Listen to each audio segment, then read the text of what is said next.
Welcome to Make More Love Season 2. In this show, we share real strategies that help high performing business leaders build passionate, intimate relationships and live fulfilling lives. I'm your host, Ellen Dorian. I'm both a relationship coach and a business coach, so I know how to handle all the crap that comes up when you're working to be the best at everything. If you're new to the show, be sure to follow or subscribe right now so you never miss an episode. If you're serious about transforming your relationship and your life, staying connected here is your first step.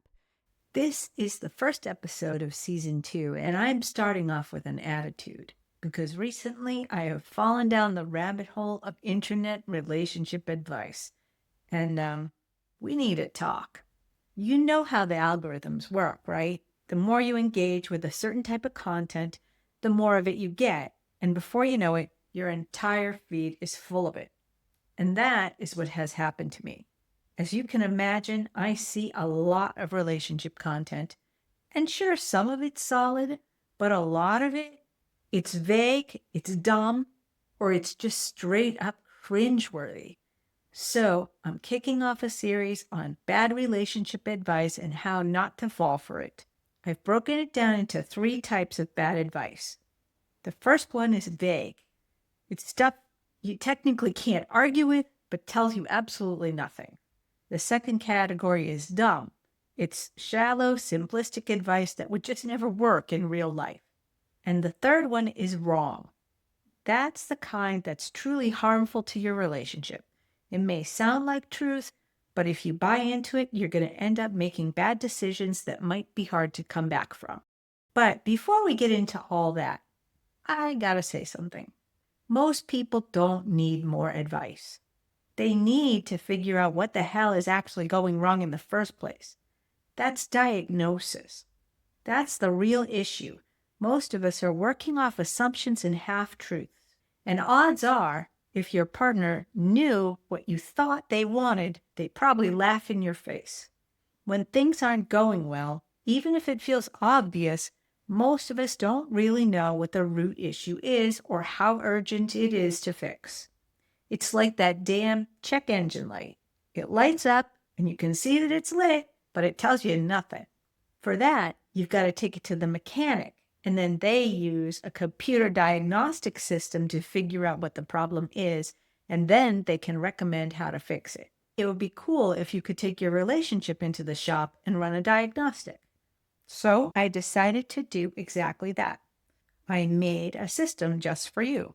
It's called the Make More Love Relationship Dynamics Quiz. It pinpoints the underlying cause of relationship challenges based on your answers to 15 multiple choice questions. Then it shows you specifically where the breakdown is occurring so you can focus on the part that needs your attention first. The quiz is completely private. I'm the only one who could see your answers, and I won't look unless you ask me to. It's also free, at least for now. You could take it right now. Well, right after you finish listening to this episode anyway. Just head over to makemorelove.show/quiz and then click the button and go. I hate when you do those online quizzes and they wait till the end to tell you that you have to give them your personal information to get the report. You'll see your results as soon as you're done. And if that gives you what you need, I'm happy for you. But if you want help unpacking it and building a step-by-step strategy, you can book in for a conversation with me where we'll walk through the results and talk about what's really going on and get you started on a better path. I hope you'll head over there and take the quiz because, like I said, you probably don't need more advice. You likely need a plan, and you definitely need results. All right, let's get into it, starting with the vague stuff. That's the topic for this week. This kind of advice reminds me of those articles you read where researchers do a 10-year study and spend $1 gazillion, and the Wahoo News headline is, "In relationships, communication is key." Oh, good to know. Wait, is that it? Just communicate more? That's the advice? Well, communicate what? How? With what tone? Toward what goal? It's aggravating because the advice produces nothing you didn't know already and nothing you can really use. And it completely ignores the fact that most people don't know how to communicate very well anyway, and especially when they're angry, stressed, tired, and overwhelmed. Communication can mean 100 different things. Sharing schedules and logistics, talking about feelings, giving a lecture. How about PowerPoint slides? What about body language? These are all communication. But communication has to be in context. And if you and your partner don't agree on what counts as communication and what's just background noise, the communication is key advice isn't going to help you at all. Oh, and there's another important point. There's a big difference between explaining and communicating, especially in relationships. That's a distinction that gets missed a lot. I see it in my business coaching all the time. Business owners tend to default to whatever communication style they're comfortable with. Usually it's technical, tactical, and process-driven. One of my clients once spent 20 minutes walking me through how to build a staircase with sketches before we finally got to the real issue, which was that his estimator had been using an outdated pricing formula for years, and every job that included a staircase was bleeding money. And the same kind of thing happens at home. Folks can get carried away on the details of a situation. They share stuff that they're comfortable talking about, but not what their partner needs to hear in order to feel completely read in. The wife of one of my clients told me about the detailed explanations her husband shared with her about the consequences of fabrication delays and their impact on his company's profitability. He shared every detail of this problem he was facing, except he failed to tell her about the solution he came up with, which was to buy a fabrication plant in another state where he would have to travel every other week for at least 6 months or maybe longer. He thought he was communicating. She did not agree. And to her, the real issue wasn't even the travel. It was the fact that she wasn't part of the decision that was going to affect her life, his life, the family's life.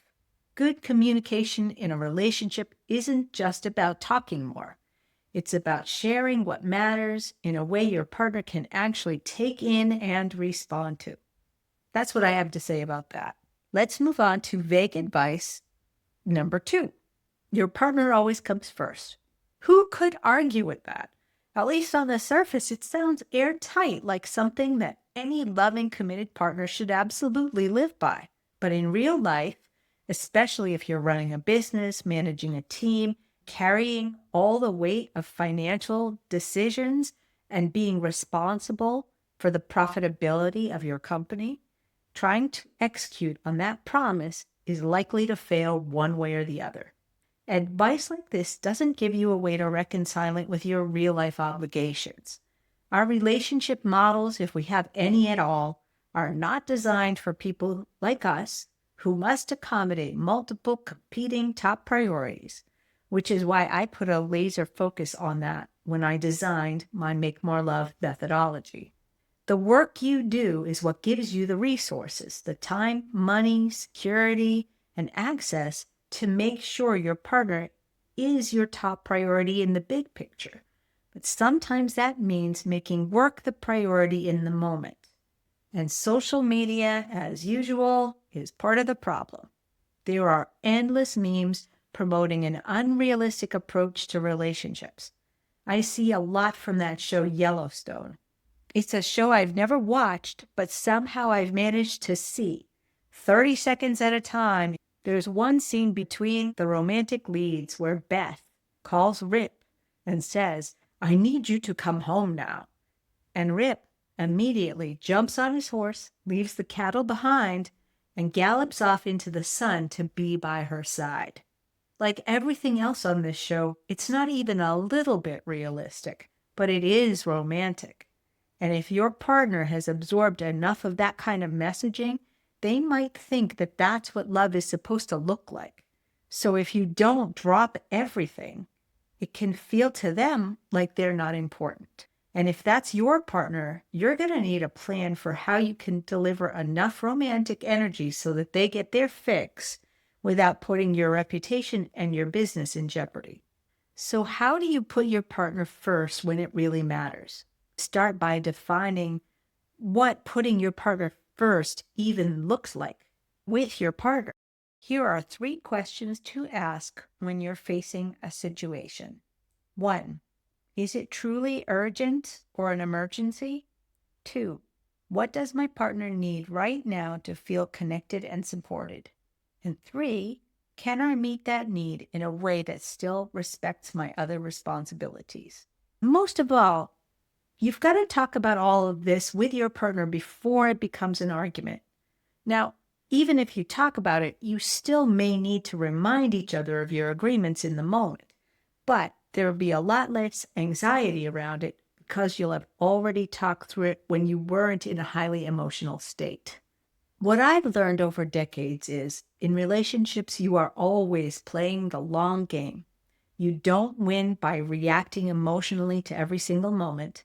You win by aligning your values, your goals, and your expectations with your partner and making choices together that reflect that shared vision. Now we get to vague advice number 3, just be supportive. That is pretty useless. Supportive how? Does it mean you're supposed to drop everything and give your partner a hug?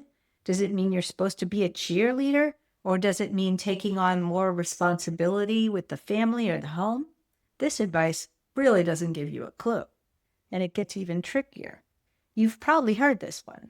When a woman talks about a problem, she doesn't want a solution, she just wants you to listen. I'm sure you've heard that 1,000 times. And I get what people are trying to say, but here's the problem. If you're a business leader and someone who lives in problem-solving mode, that kind of advice is just frustrating. You're not wired to just nod and say, oh yeah, that sucks. You're wired to fix things. So then what happens? You offer a fix, and they get mad. You feel unappreciated. They feel you don't care. And now you're both frustrated.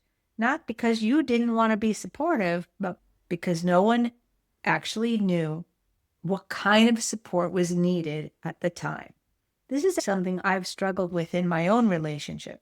I'm the one who tends to jump in and try to solve the problem when my husband is just sharing what's on his mind. Over time, I've learned to ask him a few questions like this. Are you looking for a sounding board, or do you just need to vent? Would you like some suggestions, or do you need a devil's advocate?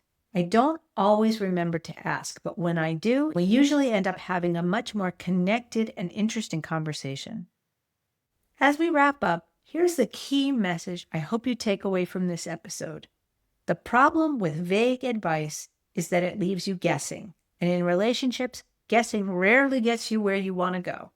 You end up overthinking everything, second-guessing yourself, or getting trapped in a trial and error cycle that creates even more disconnection. You both end up feeling misunderstood, unappreciated, and maybe even less loved.